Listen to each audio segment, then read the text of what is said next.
तुम्हाला नंतर वरती बोलवतोय.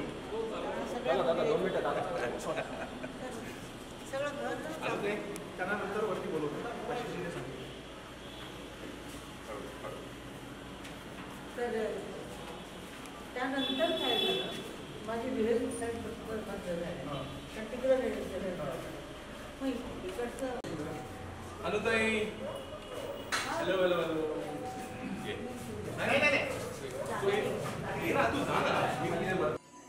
जयंती आहे आणि तुम्ही सगळे शांत. आशाताई, आज आर डी बर्मन यांची जयंती आहे. तुमचे जुने सहकारी, तुमच्या खूप आठवणी आहेत. कसं पाहताय आज त्यांच्या आठवणीबद्दल, काय सांगाल? इतकी वर्ष तुम्ही त्यांच्यासोबत काम केलेलं आहे, कसं पाहताय त्यांची जयंती आहे? खूप वर्ष झाली काम. मी त्यांना भेटलेले आहे जवळजवळ ते काहीतरी 19 असते.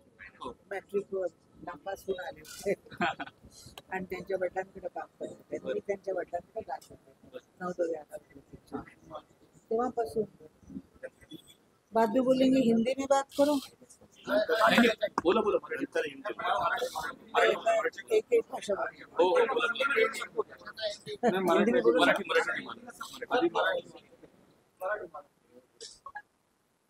मराठी पेपर जास्त आहेत का? हो हो. पेपरचं आहे का?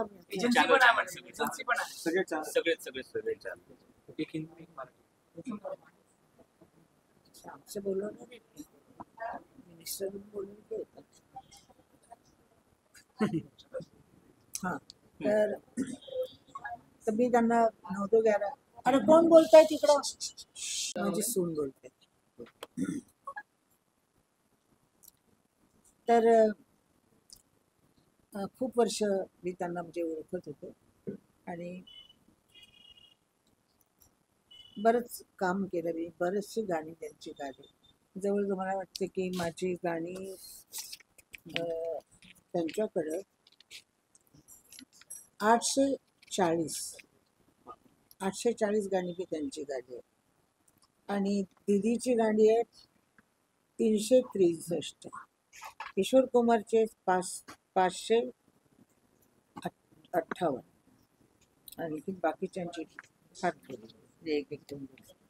तर मी खूप काम केलं त्यांच्याकडे आणि बरंचसं काम म्हणजे खूप पॉप्युलर झालं त्यांचं.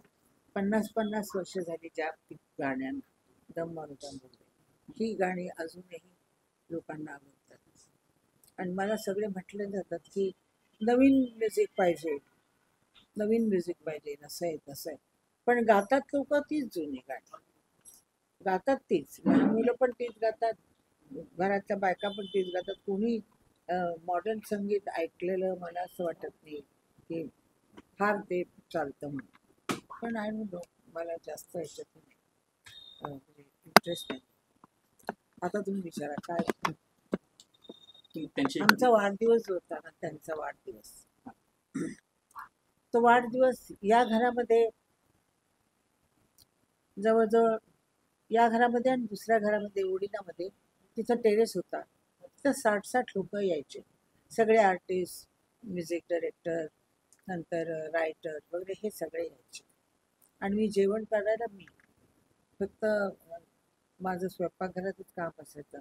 एक दिवस आधीपासून स्वयंपाकाला सुरुवात करायची आणि सगळं जेवण माझ्या हातात असायचं. आणि त्यामुळंच माझं जेवणाचं नाव जास्त झालं इंडस्ट्रीमध्ये, की जेवण चांगलं करते म्हणून. आणि कधी कधी घरात असायचा, कधी कधी खंडाळ्याला जायचं, कधी कधी कलकत्त्याला जायचं, कलकत्त्याला जाऊन तिथं. पण त्याचं असं हे नव्हतं की जास्त माणसं बोलवणं वगैरे असं. फक्त स्वतःच्या मित्रांमध्ये त्याला आवड होती आणि ती तसंच आम्ही त्यांचे वाढदिवस केलेले. तुमच्या ह्याच्यात किंवा फिल्म इंडस्ट्रीला त्याच्यापासून प्रेरणा मिळेल अशी? प्रेरणा म्हणजे त्याचं जे गाणं होतं, त्याच्या ज्या ट्यून होत्या, त्या सगळ्याच प्रेरणा होत्या. कारण त्याच्यामध्ये नवीन नवीन काहीतरी तो करायचा. कुठं हा हा करायचा, कुठं हा हा करायचा, कुठं हू करायचा, कुठं काय काहीतरी वेगळं करायला सांगायचं, कधी कधी आवाज बदल असं असं सांगायचं. आणि खूप उंच माझा त्याने जितका नेता येईल तेवढा नेलेला आहे. मिर्जा मैंने कहा त्याच्यामधलं तो हा असा करून आहे. तर किती काळी चारला तो सूर आहे. तर म्हणजे त्यांच्याबरोबर असं खूपच गाणं शिकायला मिळालं. माझं पण म्हणजे त्यांना मदत होती त्या गाण्यांमध्ये, ज्या जी गाणी तिचा आवाज काढायचा. काय करायचं बाहेरचा आवाज नाही. आणि त्यामुळं म्हणजे कुठं होते मी, आवाज काळी चार मध्ये काळे चार मध्ये तो सूर लावला होता मी. आणि त्यानंतर सगळी गाणी तो अशीच करत गेला. जॅझ त्यानं आणला पहिल्यांदा, बॉसानोवा त्याने आणला, सगळे नवीन नवीन इन्स्ट्रुमेंट आणि रिदम आवाज हे सगळं त्यांनी नवीन करायला लागलं. आणि त्यामुळं माझं गाणं समृद्ध झालं. माझ्या गाण्यामध्ये मला नवीन एक रस्ता मिळाला की मी हे पण करू शकते, मी हे पण करू शकते. माझी जी कॅपॅसिटी होती त्यानं सगळी बाहेर काढली. तशी दुसऱ्या लोकांनी केलं नाही. दुसरी लोक अशीच गाणी बनवायची, तशीच गायची. जसं आपल्याला काही करायला मिळावं आर्टिस्टला, हे जे असतं ते त्यांनी पुरं केलं. म्हणजे त्यांनी असं गायला दिलं, असा विचार करायला दिला की आम्ही काहीतरी चांगलं करावं. आप लोगों का फार जवळचं आहे.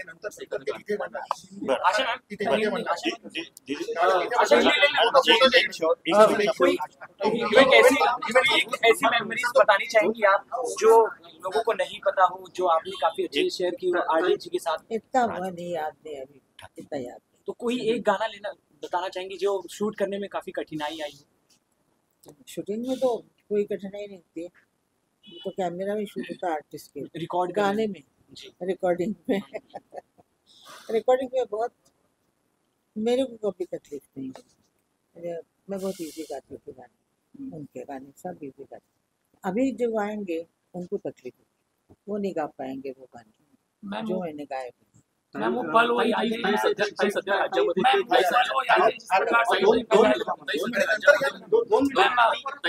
सध्या राज्यामध्ये हिंदी भाषेचा विषय सध्या चर्चेमध्ये आहे. आणि मराठी दोन भाषा ठाकरे बंधू एकत्र येण्याचे, तुमचे ठाकरे बंधूंशी सौख्याचे संबंध आहेत, एकत्र यावं असं सुरू आहे. काय वाटतंय? मला आशिष शेलार एवढेच माहिती आहेत, बाकी कुठलेही लोक मला माहिती नाहीत. पण राजकारणामध्ये माझा काहीही संबंध नाही आणि मला राजकारण बरं मॅडम, भाषा अनिवार्य असावी. राजकारणी नको.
ठिकाणी आहे. एक मिनिट, फक्त एक मिनिट. अण्णा पटकन.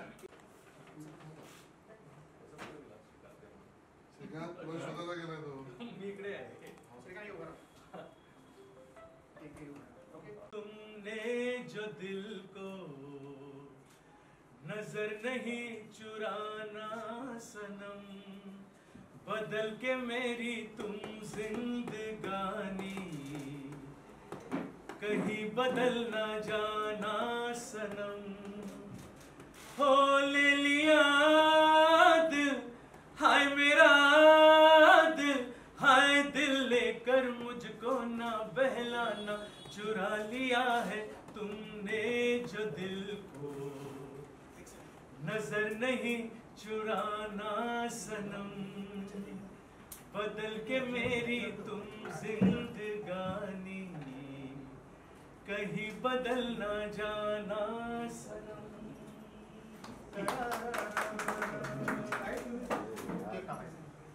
हो ठीक आहे ना.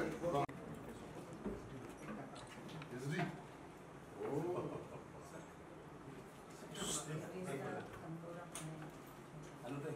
अनुताई ये. तुला असं म्हणजे होतं ते. ते उलटं टेन्शन दिसतं. काय मिनिस्टर म्हणतात? Cultural minister. कल्चरल. सांस्कृतिक मंत्री. सांस्कृतिक म्हणजे होण्याच्या आधी त्यांच्या रस्त्याला पंचायतचं नाव दिलेलं.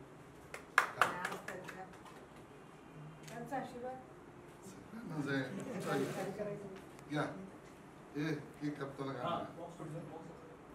मैंने तो बस यही मांगी है दुआएं, फूलों की तरह आप सदा मुस्कुराए। मैंने तो बस यही मांगी है दुआएं, फूलों की तरह आप सदा मुस्कुराए। गाते रहे हम खुशियों के गीत, यूं ही जाए बीत जिंदगी हो, आती रहेगी बहारें, जाती रहेगी बहारें। दिल की नजर से दुनिया को देखो, दुनिया सदा ही हंसी है, हो आती रहेगी बहारें, जाती रहेगी बहारें। दिल की नजर से दुनिया को देखो, दुनिया सदा ही हंसी है। अच्छा नाही का तुम्हाला छान गातात. तुम्हाला काय सुस्त आहे? प्रसादजी एक दोन जाता जाता ओळी. नाही नाही.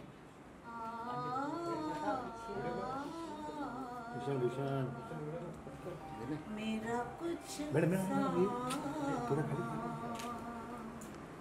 तुम्हारे पास पड़ा है, हो सावन के कुछ भीगे भीगे दिन रखे हैं, हो और तुम्हारे खत में लिपटी रात पड़ी है, वो रात बुझा दो, मेरा वो समा लौटा दो, वो भिजवा दो, मेरा वो समा लौटा दो।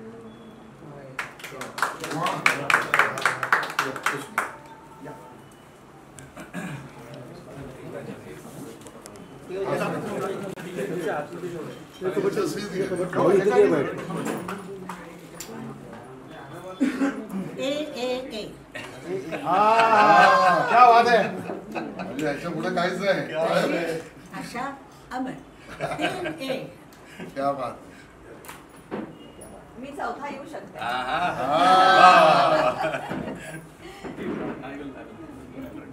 You want to record a photo? तू इथे ना अनुदय. नाही नाही सर. अरे तू इथे नाही, मी ये. इकडे आम्ही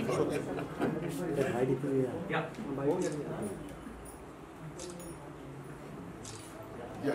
इकडे सर सर. कसं पाहिजे. पीला यायचं. अरे आहे ना बस काय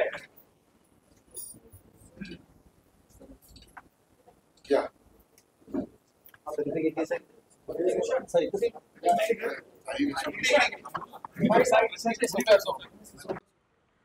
अनावधानाने किंवा प्रयत्नपूर्वक पसरवू नये जे सत्याचे हिंदी भाषा ही ऐच्छिक आणि पर्यायी भाषा आहे. आम्ही मराठीचे समर्थक पण हिंदुस्थानी भाषांचे खुनी नाही. त्यांच्या मुद्द्याला परवानगीच मिळू नये अशा प्रकारे सदावरती मागणी करत आहेत. ताब्यात घ्यावं राष्ट्रकरण असं देखील म्हणत आहेत. कसं पाहताय? यावर मी प्रतिक्रिया देणार नाही. आमचा असा कुठला हेतू नाही, असा कुठला विचारही डोक्यात नाही. प्रत्येकाला लोकशाहीमध्ये आपली मतं मांडण्याचा अधिकार आहे आणि कायद्यात मोर्चा काढण्याचाही अधिकार आहे.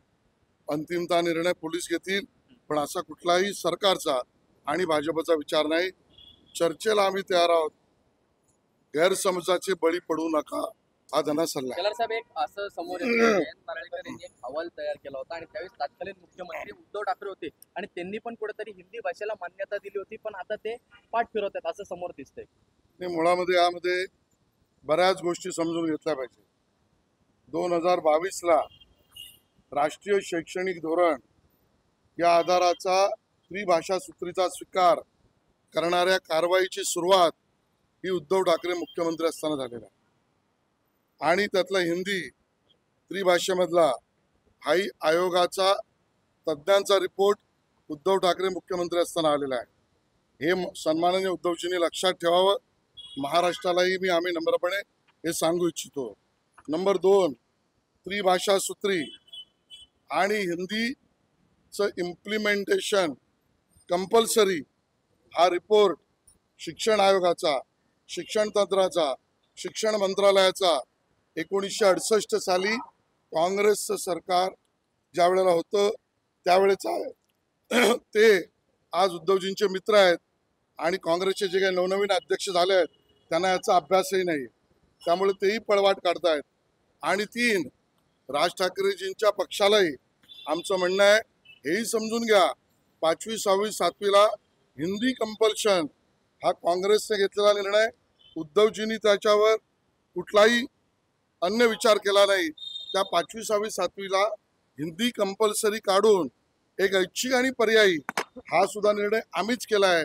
त्यामुळे हे सगळे पक्ष गैरसमजाचे बळी आहेत. तर संजय राऊत रोज अमित शहावर म्हणजे अजेंडा हा भाजपाचाच आहे हिंदी भाषेचा. संजय राऊत यांनी अमित शहा यांच्यावर टीका करावी एवढी त्यांची अवकाद नाही. अतिशय थेट स्पष्ट राहता राहिला हिंदी. संजय राऊत तुमचे आका जे आहेत ना काँग्रेस, त्याने त्रिभाषा सूत्री घातली आहे. संजय राऊत तुम्ही ज्यांचे पाय चाटता ना त्या काँग्रेसने हिंदी इम्प्लिमेंटेशन टाकलंय. संजय राऊत तुम्ही ज्यांच्या तळी उचलता, ज्या पक्षाचे प्रवक्ते म्हणता, त्या उद्धवजींनी त्रिभाषा सूत्री आणि हिंदी कंपल्शन किंवा हिंदीचा त्रिभाषेत विचार हे सूत्र स्वीकारलंय. तुम्ही ज्यांची तळी धरता त्या शरद पवारांनी त्यावेळेला याचा विरोध केला नाही. त्यामुळे मराठी भाषेचे दुश्मन हे कोणी असतील तर संजय राऊत तुम्ही, आणि तुम्ही ज्यांची जबाबदारी घेता ती लोक आहेत. बेअक्कलपणाने विधान करणं हे संजय राऊत यांचा स्वभाव आहे. अजित पवार यांनी पण असं मत व्यक्त केलं की आणि अशा वेळेला ठाकरे बंधू या पहिल्या मुद्द्यावरती इतक्या वर्षानंतर एकत्रितपणे येताना पाहायला मिळतात. येत्या महानगरपालिकांच्या निवडणुकांमध्ये किंवा स्थानिक स्वराज्य संस्थांच्या निवडणुकांमध्ये पुन्हा एकदा ते एकत्र येऊ शकतील अशी चर्चा चालू. भाजपच्या भूमिका त्याच आहेत, त्याच्याबद्दल आम्हाला काही टिप्पणी करायची नाही. राहता राहिला राजकीय मुद्दा